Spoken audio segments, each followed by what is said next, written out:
দিলে তো তাই হবে। কন্যা সন্তান হলে বাবা লজ্জায় বাজারে যায় না, মুখ দেখায় না, লজ্জা। ছেলে হলে ঈদের মতো আনন্দ করে, মেয়ে হলে তারা লজ্জায় মুখ ঢেকে রাখে।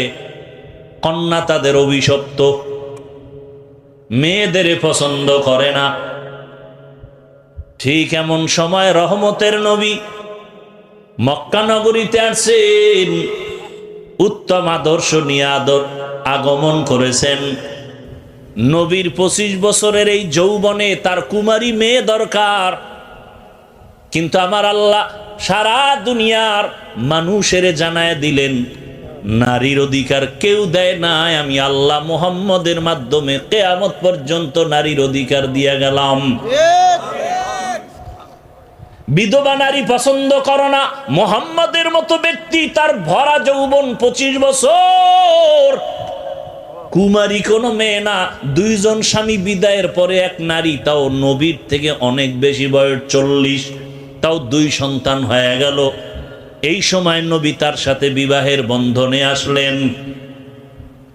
সারা দুনিয়াবাসীকে জানায় দিলেন সম্মান যদি নারীর দিয়ে থাকে, ইসলাম দিয়েছে, মুহাম্মদ দিয়েছে, আর কেউ দেয় নাই। আসেন এবার কন্যা, এত বড় নবী, এত বড় ব্যক্তি, যেই ব্যক্তিটার জন্য শুধু মানুষ না, জঙ্গলের প্রাণীরাও পাগল, চন্দ্র সূর্য পাগল, নদীর প্রাণী পাগল। সেই নবীকে আল্লাহ একটা ছেলে দেন নাই, 4টা কন্যা। কয় কন্যা? তাও কিন্তু প্রথম স্ত্রী খাদিজা রাদিয়াল্লাহু আনহা থেকে আসছে। 4 কন্যা, কোনো ছেলে নাই। মক্কার বেঈমানেরা ঘুরে আর কয় মুহাম্মদের কপাল খারাপ। কেন?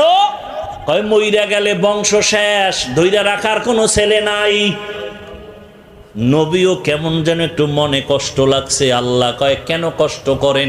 ইন্না আতাইনাকাল কাউসার, আমি আপনাকে কাউসার দিয়া কিয়ামত পর্যন্ত আপনার সুনাম রেডি রাখবো।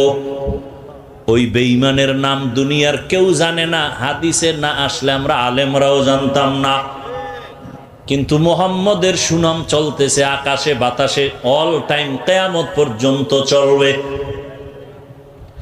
ওই কন্যার মাধ্যমে নবীর বংশ রক্ষা হলো। ওই সময় কন্যাদের বাবা জ্যান্ত দাফন করেছে লজ্জায়। আর আমার নবী বলেন আমি 4 কন্যার বাবা, কোনো ছেলে নাই। সুসংবাদ দিয়ে গেলাম, এই কন্যার বাবারা, তোমরা যদি একটা কন্যা পাও, লিখে রাখো তুমি একটা জান্নাতের মালিক। 2 কন্যা পেয়েছো, 2টা জান্নাতের মালিক। 3টা কন্যা যদি পাও, 3টা জান্নাতের মালিক। 4টা কন্যা যদি পাও, 4টা জান্নাতের মালিক। 10টা ছেলে হইয়া লাভ কি যদি সবগুলো গাঞ্জা খায়? এই কুলাঙ্গারের চেয়ে একটা মাইয়া ভালো।